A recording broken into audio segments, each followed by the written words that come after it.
घोड़े लेके रतन सिंह जी जा रहे, बैकग्राउंड में वापस म्यूजिक चले, जाते हुए लम्हों जरा ठहरो कि मेरे लिए कोई निशानी भेजते। क्या भेजते? अंगूठी। वो लड़की अपना सिर काट के दे दी। क्या करके देती है? हम आज दिन तक गाते हैं, चुंडावत मांगी सेनानी, सिर काट दे दियो सपना सिंह था उसकी रानी थी, बूंदी की हाड़ी रानी थी, सहल कंवर। क्या नाम था? बूंदी की थी। कहाँ की थी? और बूंदी में मैंने बताया था हाड़ा होते थे, तो हाड़ी रानी हुआ करती। उसको बेचारी को पता चला, उस सहल कंवर को पता चला भाई मेरे पति जो सेनापति है उनके पास ये मैसेज आया है कि लड़ने के लिए अजमेर जाओ और मेरे पति मना कर रहे हैं। तो उसने समझाया रतन कि आपको ऐसे नहीं करना चाहिए, आप मेवाड़ के सेनापति हो और आप सलुम्बर के सामंत, और सलुम्बर वालों को ये ड्यूटी इसलिए मिली, ये राइट ड्यूटी भी क्या कहा जाए, राइट सबसे आगे लड़ने का, सेनापति बनने का इसलिए मिला क्योंकि आपके फोर फादर चुंडा ने कभी प्रतिज्ञा की थी कि वो राजा नहीं बनेगा बल्कि अपने सौतेले भाई को राजा बनेगा और वो हमेशा मेवाड़ की सेना का क्या रहेगा, सेना। पीढ़ियों से ये परंपरा को आपके बढ़ के निभाते आए हैं, आप इस प्रकार मना नहीं कर सकते, आपको लड़ने के लिए जाना चाहिए। राणा जी ने जब संदेश भेजा है, आप राणा जी के संदेश को मना कैसे कर सकते हो? उसने कहा तू नहीं समझती, राणा जी के डेली ब्याह आते हैं, राणा जी अपने ब्याह के चक्कर में लोगों की सुहागरात कैसे खराब कर सकते हैं? राणा जी को भी तो कुछ सोचना चाहिए। मेरा आज ब्याह हुआ है, पर उस बेचारी ने खूब समझाया उनको और उसको कहा कि भाई यदि तुम नहीं जाओगे तो तुमसे सेनापति का अधिकार छीन लिया जाएगा। तुम्हारी जो आने वाली पीढ़ियां होगी वो इस बात पर थू थू करेगी कि हमारा एक दादा परदादा इतना निबड़ा निकल गया था कि युद्ध लड़ने के लिए नहीं गया लुगाई के चक्कर में, इस चक्कर में हमसे जो सेनापति का अधिकार था वो छीन लिया। उसने मोटिवेट किया तो रतन सिंह ने कहा भाई ठीक मैं चला जाऊं। दूसरे दिन सुबह सुबह घोड़े वोड़े तैयार किए, सेना वेना तैयार की, घोड़े लेके रतन सिंह जी जा रहे, बैकग्राउंड में वापस म्यूजिक चले, जाते हुए लम्हों जरा ठहरो।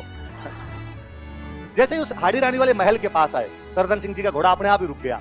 रतन सिंह जी ने ऊपर देखा तो रानी जरखों में खड़ी खड़ी देख रही, और रतन सिंह जी ने अपने पास में कोई सोल्जर खड़ा था उसको कहा ऊपर जा, और ऊपर जाके रानी को कहे कि मेरे लिए कोई निशानी भेज दे। क्या भेज दे? अंगूठी वंगूठी कुछ ही भेज दे। उसको लगा कि यार कोई चूड़ी अंगूठी कुछ भेज देगी, टाइम पास करेंगे यार थोड़ी देर। कैसे रहा जाए, नया नया ब्याह हो रखा आदमी। वो सैनिक गया, उस सैनिक ने जाकर कहा रानी साहब रतन सिंह जी नीचे खड़े हैं और आपकी कोई ना कोई निशानी मंगा रहे हैं। हम पढ़ते हैं कि जिस प्रकार हनुमान जी जब माँ सीता से मिलने के लिए गए थे तो माँ सीता ने भगवान राम के लिए कंगन भेज दिए थे। क्या भेजे थे? तो सिपाही को लगा ऐसे ये भी कोई भाई छोटी मोटी निशानी दे देंगे अपने। वो राजकुमारी सोचती है, वो रानी सहल कंवर सोचती है कि जो आदमी युद्ध में जाने से आनाकानी कर रहा है इस बात की क्या गारंटी है कि वहां पे लड़ लेगा, और यदि वहां पे ना लड़ पाया और वापस आ गया तो आने वाली पीढ़ियां इस बात के लिए मुझे धिक्कारेगी और कहेगी कि एक युवती की सुंदरता की वजह से उसका पति युद्ध नहीं लड़ पाया था। उसे और याद आता है कि मैं उन बूंदी के हाड़ाओं की वो राजकुमारी हूं जिसकी बुआ ने कभी इस वजह से किले के दरवाजे बंद कर दिए थे कि मेरे फूफा एक युद्ध में हारकर वापस आ गए थे। इसकी रियल बुआ थी, जोधपुर में जसवंत सिंह की रानी थी, और राजा जसवंत सिंह जब युद्ध हारकर वापस आया था तो उसने कहा था ऐसे बेलखना पति हो इससे तो चाहे नहीं हो, और मैं इसको पति मानती हूँ। कहा एक तरफ मेरी बुआ जो हार के आने पे बंद कर दे दरवाजे, पति को मानने से मना कर दे, एक तरफ मैं जिसका पति युद्ध करने से ही मना कर रहा है। मुझे लगा इस जीवन का क्या मतलब, यदि सुंदरता की वजह से, मेरे इस जीवन की वजह से मेरा पति युद्ध नहीं कर पा रहा तो मर जाना बेहतर होगा ना ज्यादा।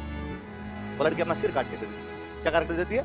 हम आज दिन तक गाते हैं, चुंडावत मांगी सेनानी, सिर काट दे दियो सतरानी। इस चुंडावत ने उस दिन निशानी मांगी थी और सतरानी ने क्या काट कर दे दिया था अपना। और कोई एक कवि का उत्साह हुआ कि सतरी सेनानी चाहिए समर सलुम्बर धीस, चुड़ामन मेलिसियान ईंधन मेलियोसिस। सतरी सेनानी चाहिए, उस सती से निशानी चाहिए थी, समर सलुम्बर धीस, समर मतलब युद्ध, युद्ध में जाते हुए सलुम्बर के सामंत ने अपनी पत्नी से निशानी मांगी थी। चुड़ामन मेलिसिया, चुड़ामन मतलब चूड़ियां, कंगन, माँ सीता ने तो कंगन भेजे थे जब निशानी मांगी थी। ईंधन मेलियोसिस, इसने तो सिर काट के दे दिया था। वो राजकुमारी कौन थी जो अपने पति की निशानी मांगने पे सिर काट के देती है? कौन थी? सहल कंवर थी। अब जब वो सिर नीचे ले जाके वो सिपाही जैसे गया, रतन सिंह ने देखा तो रतन सिंह की बुद्धि आ गई कि यार गलती कर दिया। पर कहते हैं उसकी मुंडी मुंडी इतना सिर कटा हुआ था। रतन सिंह उसके जो राजकुमारी के बाल थे उन बालों को अपने यहाँ पे बांध लेता है। उस अजमेर वाली घाटी में क्या भयंकर लड़ता है वो, औरंगजेब की सेना को कदम आगे नहीं बढ़ाने दिया था। केवल सलुम्बर वालों ने उसने दिल्ली की सेना को पीट पीट के भगा दिया था यहाँ से। राज सिंह आराम से शादी वादी करके राजसमंद बैठे थे। एक दिन कभी राज